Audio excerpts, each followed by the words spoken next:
दोस्तों एक बार फिर से हम आपके लिए IBPS clerk form fill up 2025 apply online process की अपडेट लेके आ चुके हैं। किस तरह से आप क्लर्क पोस्ट के लिए 10,277 वैकेंसीज के लिए अपने फॉर्म अप्लाई कर सकते हो। स्टेप बाय स्टेप कंप्लीट जानकारी आपको इस वीडियो में दी जाएगी। ऑनलाइन आवेदन करते समय आपको कोई भी ऐसी गलती या फिर मिस्टेक नहीं करनी होगी जिसको करने से आपके एप्लीकेशन फॉर्म रिजेक्ट हो सकते हैं। किन किन कारणों से आपके फॉर्म रिजेक्ट हो सकते हैं, किस तरह से आपको अपना फॉर्म अप्लाई करना होगा। फॉर्म अप्लाई करते हुए अगर आपको कोई भी टेक्निकल प्रॉब्लम आ रही है तो उसका हल आपको इस वीडियो में दिया जाएगा। ऑनलाइन अप्लाई करते समय आपको कुछ महत्वपूर्ण बातों का भी ध्यान रखना होगा, तभी आपके एप्लीकेशन फॉर्म सक्सेसफुली सबमिट हो पाएंगे। अप्लाई करते समय आप अपनी क्वालिफिकेशन की डिटेल किस प्रकार से दोगे, किस तरह से आप अपनी बैंक प्रेफरेंस दोगे, लाइव फोटो कैप्चर आप किस तरह से करोगे, किस तरह से आप अपने डॉक्यूमेंट्स, फोटोग्राफ, सिग्नेचर और कितने केबी में आप अपलोड करोगे, फीस पेमेंट से लेकर रजिस्ट्रेशन से लेकर प्रिंट तक आपको अपना फॉर्म किस तरह से अप्लाई कर लेना होगा। पूरी जानकारी के लिए आपको ये वीडियो शुरू से लेके एंड तक बिना स्किप किए हुए देखनी होगी। इस वीडियो को कंप्लीटली देखने पर ही आपके सभी सवाल और डाउट क्लियर होंगे। तो चलिए दोस्तों बिना कोई वक्त कमाए शुरू करते हैं IBPS क्लर्क 15 फॉर्म फिलअप 2025 की पूरी जानकारी। फॉर्म भरने से पहले आपको सबसे पहले हमारी वेबसाइट IND सरकारी नौकरी के इस पेज पर विजिट करना होगा, जिसका लिंक आपको नीचे description plus first comment box में मिल जाएगा। और हमारे इस पेज पर विजिट करके आप यहां से IBPS क्लर्क का फॉर्म अप्लाई कर सकते हो। Institute of banking personal selection banking कार्मिक चयन संस्थान IBPS के अंतर्गत ये भर्ती निकली है। क्लर्क की बम्पर वैकेंसीज है। Common recruitment process CRP for recruitment of customer service associate CSA 15 exam 2025 के माध्यम से भर्ती होगी। 10,277 वैकेंसी यहाँ पर निकली हुई है। लास्ट डेट ऑनलाइन आवेदन करने की 21 अगस्त 2025 है। 24,050 से 64,480 सैलरी है प्रति माह के लिए। बैचलर डिग्री यानी कि ग्रेजुएशन से आप अप्लाई कर सकते हो। 20 से 28 वर्ष आयु सीमा है। फीस जनरल OBC WS के लिए 850 रुपये है। SC ST PWBD ESM DESM के कैंडिडेट्स के लिए 175 रुपये फीस है, जो कि आप ऑनलाइन मोड से पेमेंट कर सकते हो। सिलेक्शन होगा प्री और मेन एग्जाम के आधार पे। ऑनलाइन अप्लाई कर सकते हो। ऑल इंडिया से आप अप्लाई कर सकते हो। IBPS.in ये इसकी ऑफिशियल वेबसाइट है, जिससे आप ऑनलाइन आवेदन कर सकते हो। इंपोर्टेंट लिंक सेक्शन के अंतर्गत ऑफिशियल नोटिफिकेशन PDF लिंक पर क्लिक करके आप इसकी ऑफिशियल PDF डाउनलोड कर सकते हो। इसमें आपको इंपोर्टेंट डेट्स की टेबल दे दी गई है, आप यहाँ से चेकआउट कर ले। उसके बाद में यहाँ पर आपको एलिजिबिलिटी क्राइटेरिया की डिटेल मिल जाएगी, जैसे कि क्या आपकी क्वालिफिकेशन रहेगी, सैलरी डिटेल आपकी क्या रहेगी, एज लिमिट, एज रिलैक्सेशन आपकी किस कैटेगरी के लिए कितनी रखी गई है, वो आप चेकआउट कर ले। स्क्रॉल डाउन करते हुए आप यहाँ से एग्जामिनेशन सेंटर की लिस्ट भी चेकआउट कर ले। उसके बाद में सिलेक्शन क्राइटेरिया के अंतर्गत आपको प्री एग्जाम का पैटर्न और मेन एग्जाम का पैटर्न दिया गया है। साथ में सिलेबस आपको डिटेल में सब्जेक्ट वाइज प्रोवाइड करा दिया गया है। अप्लाई करते समय आपको अपने डॉक्यूमेंट, फोटोग्राफ, सिग्नेचर कैसे और कितने केबी में अपलोड करने होंगे, कंप्लीट प्रोसेस भी आपको इस वीडियो में दिखाया गया है। साथ ही साथ बैंक वाइज और कैटेगरी वाइज वैकेंसीज की लिस्ट भी आपको इस PDF में ही मिल जाएगी। तो अप्लाई ऑनलाइन करने से पहले आपको ये ऑफिशियल नोटिफिकेशन की PDF पूरा पढ़ना अनिवार्य है। इसको पूरा पढ़ने से आपके सभी सवाल और डाउट क्लियर होंगे। PDF रीड आउट करने के बाद में आपको अप्लाई ऑनलाइन लिंक पर क्लिक करना होगा, तो आपके सामने ऑनलाइन आवेदन करने का ये ऑफिशियल पोर्टल ओपन हो जाएगा। गाइज यहाँ पर अगर आपने पहले से रजिस्ट्रेशन कर रखा है तो आपको login for already registered candidate की स्टेप पर क्लिक करना है। उसके बाद आपके सामने लॉगिन का इंटरफेस शो होगा। यहाँ पर आकर आपको अपना रजिस्ट्रेशन नंबर एंटर करना है, अपना पासवर्ड आपको एंटर करना है, ये कैप्चा कोड यहाँ पर एंटर करना है और सबमिट के ऑप्शन पर क्लिक करते हुए आपको अपने डैशबोर्ड में लॉगिन कर लेना है और फिर वहाँ से आपको अपना फॉर्म अप्लाई करना है। और अगर आप इस भर्ती के लिए फर्स्ट टाइम अप्लाई करने जा रहे हो तो सबसे पहले यहाँ पर आपको अपना रजिस्ट्रेशन करना होगा। उसके लिए आपको click here for new registration की टैब दी गई है, आप इस पर क्लिक करें। उसके बाद आपके सामने रजिस्ट्रेशन का फॉर्म ओपन हो जाएगा। यहाँ पर गाइज आपको अपनी बेसिक डिटेल्स प्रोवाइड करनी है सबसे पहले। उसके बाद आपको अपना फोटो और सिग्नेचर अपलोड करना है, अपनी कुछ और डिटेल्स आपको देनी है, फॉर्म का प्रीव्यू चेकआउट करना है, अपने डॉक्यूमेंट्स को अपलोड करना है और फीस पेमेंट करते हुए आपको अपना फॉर्म अप्लाई कर लेना है। यहाँ पर इन स्टेप्स को आपको कंप्लीट करते हुए अपना फॉर्म अप्लाई करना होगा। तो सबसे पहले यहाँ पर आपको रजिस्ट्रेशन में अपनी बेसिक इन्फॉर्मेशन प्रोवाइड करनी है। उसके लिए यहाँ पर सबसे पहले आप आपको अपना फर्स्ट नेम एंटर करना है, फिर आपको वही नेम एक बार फिर से एंटर करके उसे कंफर्म कर लेना है। अपना मिडिल नेम और लास्ट नेम आपको एंटर करना है। अगर आपका मिडिल नेम लास्ट नेम है नहीं है तो आप इन कॉलम्स को खाली छोड़ दें। उसके बाद गाइस यहाँ पर आपको अपना मोबाइल नंबर एंटर करना है, फिर उसे एक बार फिर से एंटर करके कंफर्म कर लेना है। कोई अल्टरनेट मोबाइल नंबर है तो वो आप एंटर कर दें, या फिर लैंडलाइन नंबर नहीं है तो इस कॉलम को आप खाली छोड़ दें। फिर यहाँ पर आप अपनी ईमेल आईडी के शुरू के कैरेक्टर एंटर करें। उसके बाद यहाँ पर आप सेकंड कॉलम में से डोमेन नेम सेलेक्ट कर लें जिस पर आपकी ईमेल आईडी है, जीमेल, हॉटमेल या फिर याहू। आप अपने अकॉर्डिंग यहाँ से डोमेन सेलेक्ट करें। उसके बाद गाइस यहाँ पर आपको अपनी email ID, complete email ID type करनी है कंफर्मेशन के लिए। उसके बाद ये कैप्चा कोड आपको यहाँ पर एंटर करना है और फिर सेव एंड नेक्स्ट के इस ऑप्शन पर क्लिक कर देना है। नेक्स्ट आपके सामने कुछ इस तरह से इंटरफेस होगा। यहाँ पर आपको एक रजिस्ट्रेशन नंबर और पासवर्ड प्रोवाइड करा दिया गया है। ये रजिस्ट्रेशन नंबर और पासवर्ड आपके रजिस्टर्ड मोबाइल नंबर और ईमेल आईडी पर भी सबमिट कर दिए गए हैं। आपको इन्हें केयरफुली नोट डाउन करके रख लेना है फ्यूचर यूज के लिए। और यहाँ पर गाइस अब आपको अपना फोटो अपलोड करना है। उसके बाद आपको अपना लाइव फोटो कैप्चर करना है, या फिर इस क्यूआर कोड को स्कैन करते हुए आपको अपना फोटो कैप्चर करना है। और उसके बाद यहाँ पर आपको अपने सिग्नेचर अपलोड करने हैं। तो यहाँ पर आपको अपना फोटो और सिग्नेचर अपलोड करने के लिए और लाइव फोटो कैप्चर करने के लिए गाइडलाइंस दी गई है। यहाँ पर आपको guideline for scanning the photograph and signature के इस लिंक पर क्लिक करना है। उसके बाद आपके सामने ये पीडीएफ ओपन हो जाएगी। यहाँ पर आपको आपके इन डॉक्यूमेंट्स को अपलोड करने के लिए गाइडलाइन दी गई है। इनके अकॉर्डिंग आपको अपने डॉक्यूमेंट अपलोड करने हैं।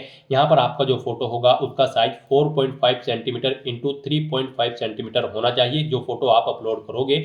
और यहाँ पर उसका साइज 20 KB से 50 KB के बीच में होना चाहिए, यानी कि डायमेंशन उसकी 200 इंटू 230 पिक्सल यहाँ पर प्रीफर्ड की जाएगी। आपका फोटो जेपीजी या फिर जेपीईजी फॉर्मेट में होना चाहिए। और यहाँ पर जब आप अपना लाइव फोटो कैप्चर करेंगे आपको सीधा कैमरे की तरफ देखना है और आपके जहाँ पर आप अपना फोटो कैप्चर करेंगे वहां पर सिंपल बैकग्राउंड होना चाहिए, प्रॉपर वे में लाइट होनी चाहिए जिस स्थान पर आप अपना फोटो कैप्चर कर रहे हैं। और फोटो कैप्चर करते समय यहाँ पर आपको अपने मुंह पर कोई मास्क या फिर चश्मा नहीं लगाना है, कानों में ईयरफोन्स वगैरह भी आपको यूज नहीं करने हैं फोटो कैप्चर करते समय। और सिग्नेचर यहाँ पर आपके 140 इंटू 60 पिक्सल यहाँ पर उनकी डायमेंशन होनी चाहिए। ब्लैंक इंक पेन से आपके सिग्नेचर होनी चाहिए। 10 KB से 20 KB के बीच में आपके सिग्नेचर होने चाहिए। यहाँ पर जेपीजी या फिर जेपीईजी फॉर्मेट में आपके सिग्नेचर होने चाहिए। कैपिटल लेटर्स में आपके सिग्नेचर यहाँ पर एक्सेप्टेबल नहीं होंगे। तो यहाँ पर ये गाइडलाइन चेकआउट करते हुए आपको अपने डॉक्यूमेंट्स अपलोड करने हैं, फोटो और सिग्नेचर। तो यहाँ पर आपको अपना फोटो अपलोड करने के लिए ब्राउज के इस ऑप्शन पर क्लिक करना है, फाइल को सिलेक्ट कर लेना है और अपना फोटो यहाँ पर आपको अपलोड कर देना है। उसके बाद यहाँ पर आपको अपना लाइव फोटो कैप्चर करना है। आप कैप्चर फोटो के ऑप्शन पर क्लिक करें और अपने वेब कैमरा के थ्रू यहाँ से अपना लाइव फोटो कैप्चर कर लें। और यहाँ पर अगर आप अपना वेब कैमरा के थ्रू फोटो कैप्चर करना नहीं चाहते हैं तो इसके लिए भी आपको सेकंड ऑप्शन दिया गया है। यहाँ पर आप क्लिक हियर टू स्कैन के इस ऑप्शन पर क्लिक करें। इस क्यूआर कोड को अपने मोबाइल फोन से स्कैन करें और अपना लाइव फोटो यहाँ पर आप कैप्चर कर दें। आपके मोबाइल में जो भी स्कैनर होगा बार कोड को या फिर क्यूआर कोड को रीड करने के लिए उससे आप इसे स्कैन करें और अपना लाइव फोटो यहाँ पर कैप्चर कर दें। उसके बाद आप इस चेकबॉक्स को ओके करें। फिर यहाँ पर आपको अपने सिग्नेचर अपलोड करने हैं। उसके लिए भी आपको ब्राउज के इस ऑप्शन पर क्लिक करना है, फाइल को सिलेक्ट कर लेना है और अपने सिग्नेचर को यहाँ पर आपको अपलोड कर देना है।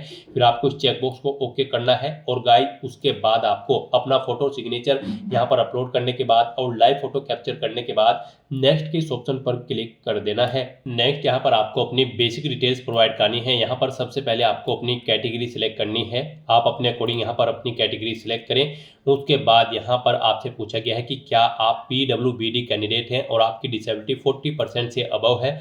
अगर है तो आप येस सेलेक्ट करें, फिर अपनी डिसेबिलिटी का टाइप सेलेक्ट करें। उसके बाद यहाँ पर आप अपनी सब डिसेबिलिटी सेलेक्ट कर सकते हैं। और अगर आप PWBD कैंडिडेट नहीं हैं और आपकी डिसेबिलिटी 40% से अबव नहीं है तो यहाँ पर आप सिंपली नो ऑप्शन सेलेक्ट करेंगे। आगे की डिटेल्स आपको फिर नहीं देनी होंगी। उसके बाद यहाँ पर आपसे पूछा गया है, आपको इस पेज को नीचे स्क्रॉल डाउन करना है और फिर यहाँ पर आपसे पूछा गया है कि क्या आप person with specified disability covered करते हैं under the definition of section 2। अगर करते हैं तो आप यस करेंगे, नहीं तो यहाँ पर आप नो ऑप्शन सेलेक्ट करेंगे। यस ऑप्शन अगर आप सेलेक्ट करते हैं तो फिर यहाँ पर आपसे पूछा गया है कि क्या आपको एग्जाम के दौरान कंपेंसेटरी टाइम की जरूरत पड़ेगी, एक्स्ट्रा टाइम की जरूरत पड़ेगी। यहाँ पर अगर पड़ेगी तो यस करें, नहीं तो नो ऑप्शन सेलेक्ट करें। तो इस तरह से यहाँ पर आपको अपनी डिटेल देनी होगी। नहीं आप इस डिसेबिलिटी को कवर करते हैं इस सेक्शन के अंतर्गत, तो यहाँ पर आपको नो ऑप्शन सेलेक्ट करना होगा, फिर आपको ये डिटेल्स प्रोवाइड नहीं करानी होगी। उसके बाद यहाँ पर आपको पेज को नीचे स्क्रॉल डाउन करना है, आपको अपना रिलीजन सेलेक्ट करना है। फिर आप अगर माइनॉरिटी कम्युनिटी के अंतर्गत आते हैं तो यस करेंगे, नहीं तो नो ऑप्शन सेलेक्ट करेंगे। उसके बाद यहाँ पर आपसे पूछा गया है कि क्या आप गवर्नमेंट, सेमी गवर्नमेंट या फिर पब्लिक सेक्टर में कार्यरत हैं, सर्विस करते हैं। अगर करते हैं तो आप यस करेंगे, और फिर नहीं करते हैं तो आप नो ऑप्शन सेलेक्ट करेंगे। फिर यहाँ पर आपसे पूछा गया है कि क्या आप ई एक सर्विसमैन हैं, अगर हैं तो आप यस करेंगे, नहीं तो नो ऑप्शन सेलेक्ट करेंगे। उसके बाद आपसे पूछा गया है कि क्या आप डिसेबल्ड ई एक सर्विसमैन हैं, अगर हैं तो यस करें, और फिर उसकी डिटेल दे, जैसे कि एक्चुअल सर्विस यहाँ पर आपको अपनी देनी है, डेट ऑफ रिलीफ देनी है। और अगर नहीं है आप डिसेबल्ड ई एक सर्विसमैन तो यहाँ पर आपको नो ऑप्शन सेलेक्ट करना होगा, ये डिटेल्स आपको फिर नहीं देनी है। फिर यहाँ पर आपसे पूछा गया कि क्या आप dependent of serviceman killed in action है, अगर है तो आप यस करेंगे, नहीं तो यहाँ पर आप नो ऑप्शन सेलेक्ट करेंगे। उसके बाद यहाँ पर आपसे पूछा गया है कि क्या आप यहाँ पर रिलेक्शन लेना चाहते हैं, अगर आप विडो या फिर डाइवोर्स वुमेन हैं, अगर चाहते हैं तो यस करें, नहीं तो नो ऑप्शन सेलेक्ट करें। फिर यहाँ पर आपसे पूछा गया कि क्या आप IBPS कलर के CWE CRP clerical CSA cadre के एग्जाम में इस एग्जाम से पहले भी पार्टिसिपेट किए हैं, अगर किए हैं तो यहाँ पर आप यस करें।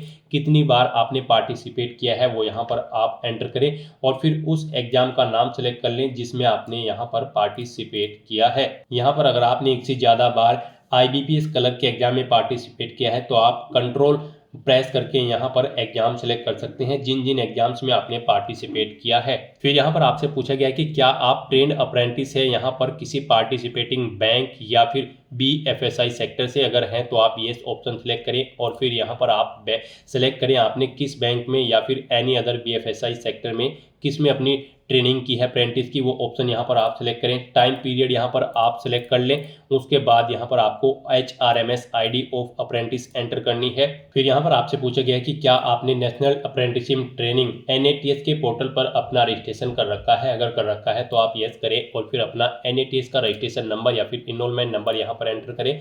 और नहीं कर रखा है आपने तो फिर आप नो ऑप्शन सेलेक्ट करेंगे। उसके बाद यहाँ पर आपको अपनी नेशनलिटी सेलेक्ट कर लेनी है।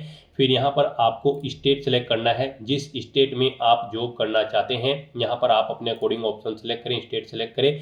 उसके बाद यहाँ पर आपको लोकल लैंग्वेज उस स्टेट की आनी चाहिए जिस स्टेट के लिए आप अप्लाई कर रहे हैं, तो यहाँ पर आपको उस स्टेट के अकॉर्डिंग उसकी लोकल लैंग्वेज प्रोवाइड कर दी जाएगी। जो स्टेट यहाँ पर आप सिलेक्ट करेंगे उसके अकॉर्डिंग यहाँ पर आपको उस स्टेट की लोकल लैंग्वेज शो कर दी जाएगी। यहाँ पर आप ऑप्शन सेलेक्ट करें इनमें से जो भी लैंग्वेज में आपको प्रोफिशिएंसी है, यानी कि आप जानते हो उस लैंग्वेज को, और फिर आप यहाँ पर इस चेकबॉक्स को ओके करें कि यहाँ पर आप इस लैंग्वेज को रीड, राइट और स्पीक करना जानते हैं। फिर यहाँ पर आपसे पूछा गया है कि यहाँ पर जो आपने लोकल लैंग्वेज सेलेक्ट की है क्या वो आपके पास 10वीं क्लास में एक सब्जेक्ट के तौर पर थी, या फिर उससे ऊपर की जो क्लासेस थी उसमें आपके पास सब्जेक्ट के तौर पर थी। तो यहाँ पर आपको येस या नो अपने अकॉर्डिंग ऑप्शन सेलेक्ट करना है। फिर यहाँ पर आपसे कहा गया है कि यहाँ पर आपको अपनी 10वीं क्लास या फिर इससे ऊपर के सर्टिफिकेट जिसमें आपके पास जो लैंग्वेज आपने सेलेक्ट की है वो एक सब्जेक्ट के तौर पर थी, वो यहाँ पर आपको डॉक्यूमेंट वेरीफाई कराते समय शो करनी होगी। तो आपको इस चेकबॉक्स को ओके करना है। और अगर आपके पास लैंग्वेज नहीं थी एक सब्जेक्ट के तौर पर 10वीं क्लास में, ये जो लैंग्वेज यहाँ पर आपकी लोकल लैंग्वेज है, तो फिर यहाँ पर आपको जो यहाँ पर लोकल लैंग्वेज प्रोफिशिएंसी टेस्ट होगा उसमें यहाँ पर आपको पार्टिसिपेट करना होगा मेन एग्जाम के बाद, और फिर आपको इस चेकबॉक्स को ओके करना होगा यहाँ पर अगर आप नो ऑप्शन सेलेक्ट करते हैं। फिर यहाँ पर आपको अपना प्री एग्जाम के सेंटर सेलेक्ट कर लेने हैं। यहाँ पर आपको 2 चॉइस दी गई है प्री एग्जाम के सेंटर सेलेक्ट करने के लिए, यहाँ पर आप अपने अकॉर्डिंग ऑप्शन सेलेक्ट करें। फिर आप मेन एग्जाम के लिए भी सेंटर सेलेक्ट करें, इनके लिए भी आपको यहाँ पर 2 ऑप्शन दिए गए हैं। 2 मेन एग्जाम सेंटर यहाँ पर आप सिलेक्ट करें, पेज को नीचे स्क्रॉल डाउन करें। फिर यहाँ पर आपसे पूछा गया है जब आप एग्जाम में पार्टिसिपेट करेंगे तो यहाँ पर आप अपने साथ ID लेकर आएंगे, तो आपको इस चेकबॉक्स को ओके करना है। अपना ID प्रूफ यहाँ पर आपको सिलेक्ट करना है, जैसे कि आधार कार्ड, पैन कार्ड या फिर पासपोर्ट। आप जो भी एग्जाम टाइम पर अपने साथ लेकर आएंगे आप अपने अकॉर्डिंग ऑप्शन सेलेक्ट करें, उसका नंबर यहाँ पर आप एंटर करें। फिर यहाँ पर आपसे पूछा गया है कि यहाँ पर आप पेपर का मीडियम किस लैंग्वेज में चाहते हैं, English and Hindi, English and Urdu, यहाँ पर आपको आपकी स्टेट की लोकल लैंग्वेज के अकॉर्डिंग ऑप्शन दिए जाएंगे। आप इनमें से अपने अकॉर्डिंग ऑप्शन सेलेक्ट करें जिस लैंग्वेज में आप अपना एग्जाम पेपर चाहते हैं। उसके बाद यहाँ पर आपको अपनी पर्सनल डिटेल देनी है। यहाँ पर आपको अपनी डेट ऑफ बर्थ सेलेक्ट कर लेनी है, फिर आपको अपना जेंडर सेलेक्ट करना है, अपना मैरिटल स्टेटस आपको सेलेक्ट कर लेना है, आप मैरिड हो या फिर अनमैरिड। उसके बाद यहाँ पर आपको अपना आधार कार्ड नंबर एंटर करना होगा। फिर यहाँ पर आपसे पूछा गया है कि क्या आप आधार को वेरीफाई करने की सहमति देते हैं। अगर देते हैं तो यस करें, नहीं तो नो ऑप्शन सेलेक्ट करें। फिर यहाँ पर आपको अपना पैन कार्ड नंबर एंटर करना है। आपके जुड़वा भाई बहन हैं तो यहाँ पर आप यस ऑप्शन सेलेक्ट करें और फिर उनका जेंडर सेलेक्ट करके उनका नाम यहाँ पर दें। नहीं है आपके जुड़वा भाई बहन तो यहाँ पर आपको नो ऑप्शन सेलेक्ट करना होगा। उसके बाद गाइस यहाँ पर अगर आपके जुड़वा भाई बहन हैं, आप यस ऑप्शन सेलेक्ट करते हैं तो फिर यहाँ पर आपको बताना होगा कि क्या वो भी यहाँ पर IBPS क्लर्क 15 के इस एग्जाम में पार्टिसिपेट करने जा रहे हैं। अगर जा रहे होंगे तो यस करेंगे। फिर उनके ID प्रूफ यहाँ पर आपको सेलेक्ट करना होगा, उसका नंबर देना होगा। और गाइस यहाँ पर अगर आपके जुड़वा भाई बहन नहीं है तो यहाँ पर आप सिंपली नो ऑप्शन सेलेक्ट करेंगे, आगे की डिटेल्स आपको नहीं देनी होगी। फिर यहाँ पर आपको अपने फादर का नाम एंटर करना है। उसके बाद यहाँ पर आपको अपनी मदर का नाम एंटर करना है। आप मैरिड हो तो अपने हस्बैंड या फिर वाइफ का नाम यहाँ पर एंटर कर देंगे। उसके बाद यहाँ पर आपको अपना कोरोस्पोंडेंस एड्रेस एंटर करना है। फिर यहाँ पर आपको अपना परमानेंट एड्रेस एंटर करना है। और अगर आपका परमानेंट एड्रेस आपके कोरोस्पोंडेंस एड्रेस के अकॉर्डिंग सेम है तो यहाँ पर आप same as address for correspondence के इस चेकबॉक्स को ओके करें। ऑटोमेटिकली आपका परमानेंट एड्रेस आपके कोरोस्पोंडेंस एड्रेस के अकॉर्डिंग फिल हो जाएगा। उसके बाद यहाँ पर आपको GST इनवॉइसिंग एड्रेस सेलेक्ट करना है, यानी कि जिस एड्रेस पर आप कम्युनिकेट करना चाहते हैं इस भर्ती प्रोसेस के दौरान वो एड्रेस यहाँ पर आप सेलेक्ट करें। उसके बाद यहाँ पर आपको आपकी कैटेगरी के अकॉर्डिंग एप्लीकेशन फीस का अमाउंट शो कर दिया जाएगा। इस तरह से अपनी सभी डिटेल्स प्रोवाइड करने के बाद फिर आपको वैलिडेट योर डिटेल के इस ऑप्शन पर क्लिक करना है, अपनी सभी डिटेल्स को वैलिडेट कर लेना है और फिर आपको सेव एंड नेक्स्ट के इस ऑप्शन पर क्लिक कर देना है। नेक्स्ट यहाँ पर आपको अपनी एजुकेशनल क्वालिफिकेशन की डिटेल देनी है इस भर्ती में पार्टिसिपेट करने के लिए। जी हाँ दोस्तों, IBPS क्लर्क 15 एग्जाम में पार्टिसिपेट करने के लिए आपके पास ग्रेजुएट डिग्री होनी जरूरी है किसी भी रिलेवेंट डिसिप्लिन के अंतर्गत किसी वेल रिकॉग्नाइज्ड यूनिवर्सिटी से। तो यहाँ पर आपको अपनी क्वालिफिकेशन की डिटेल प्रोवाइड करनी है। सबसे पहले यहाँ पर आपको अपनी 10वीं क्लास की डिटेल देनी होगी। यहाँ पर आपको बोर्ड का नाम देना है जिससे आपने अपनी 10वीं क्लास पास आउट की है। फिर पासिंग डेट आपको सिलेक्ट कर लेनी है, कितने परसेंट मार्क्स आपने ऑब्टेन किए हैं वो यहाँ पर आपको एंटर करना है।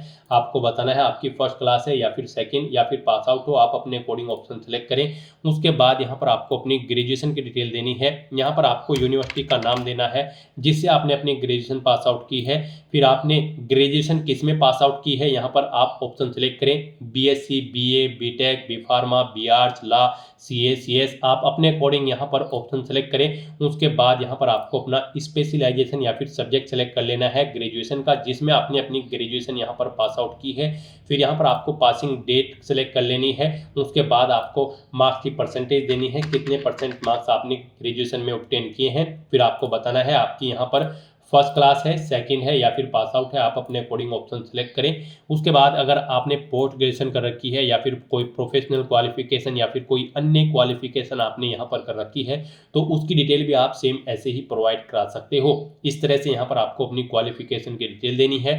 फिर यहाँ पर आपसे पूछा गया है कि क्या आपको कंप्यूटर की नॉलेज है, अगर है तो आप यस करें और फिर यहाँ पर आप बताएं आपके पास सर्टिफिकेट है, डिप्लोमा है, डिग्री है, आप अपने अकॉर्डिंग यहाँ पर ऑप्शन सेलेक्ट करें। और फिर यहाँ पर अगर आप डिप्लोमा सेलेक्ट करते हैं तो आप बताएं कंप्यूटर ऑपरेशन है या फिर लैंग्वेज, आप अपने अकॉर्डिंग दें। डिग्री सेलेक्ट करते हैं तो फिर यहाँ पर उसमें भी आपको ऑप्शन सेलेक्ट करना होगा।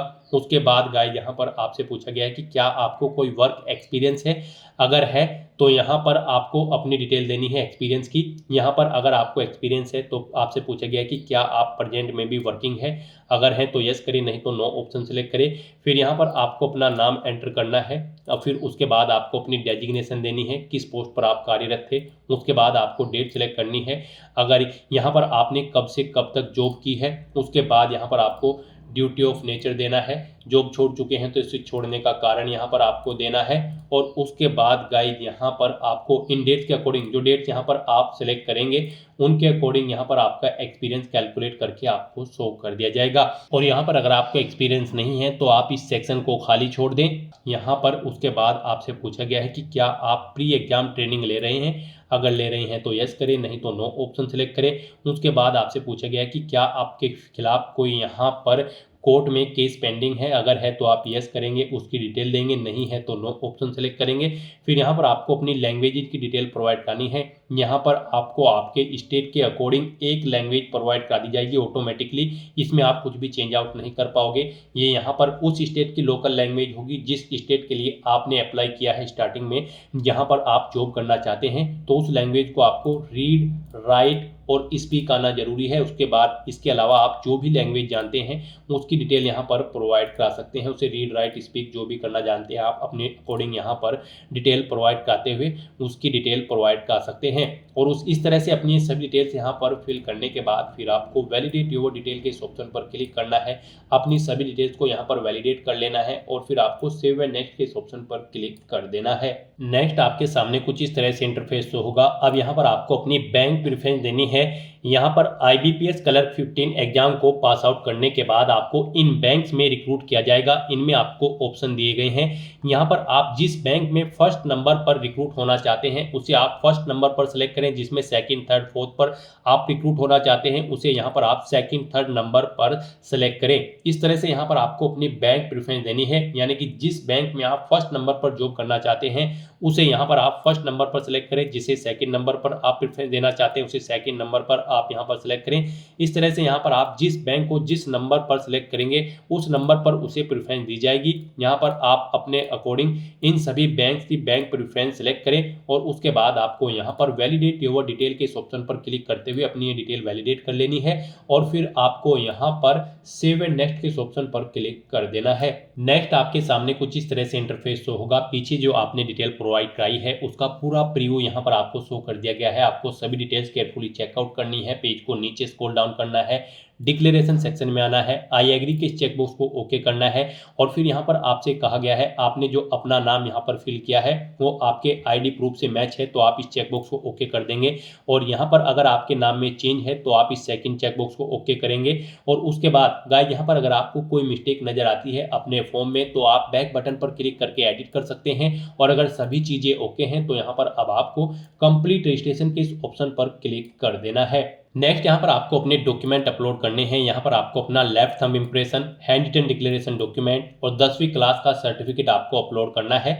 इनके लिए भी आपको गाइडलाइन दी गई है। यहाँ पर आप गाइडलाइन फॉर डॉक्यूमेंट अपलोड के इस लिंक पर क्लिक करें। आपके सामने ये PDF ओपन होगी, यहाँ से आप चेकआउट कर सकते हो। आपका लेफ्ट थंब इंप्रेशन यहाँ पर 20 KB से 50 KB के बीच में होना चाहिए। डायमेंशन उसकी 240 × 240 पिक्सल होनी चाहिए। JPG या फिर JPEG फॉर्मेट में आपके यहाँ पर लेफ्ट थंब इंप्रेशन होनी चाहिए। उसके बाद यहाँ पर आपको अपना hand written declaration document upload करना है, वो भी यहाँ पर JPG या फिर JPEG फॉर्मेट में होना चाहिए। डायमेंशन उसकी 800 × 400 पिक्सल में होनी चाहिए।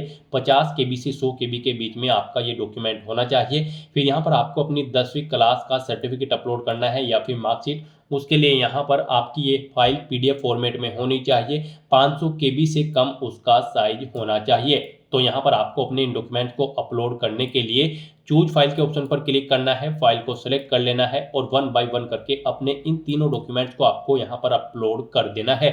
उसके बाद गाइस यहाँ पर I confirm the hand written declaration and thumb impression uploaded above are valid. यहाँ पर आपसे कहा गया है कि आपने जो ये डॉक्यूमेंट्स अपलोड किए हैं वे सभी वैलिड हैं, तो आपको चेकबॉक्स को ओके कर देना है।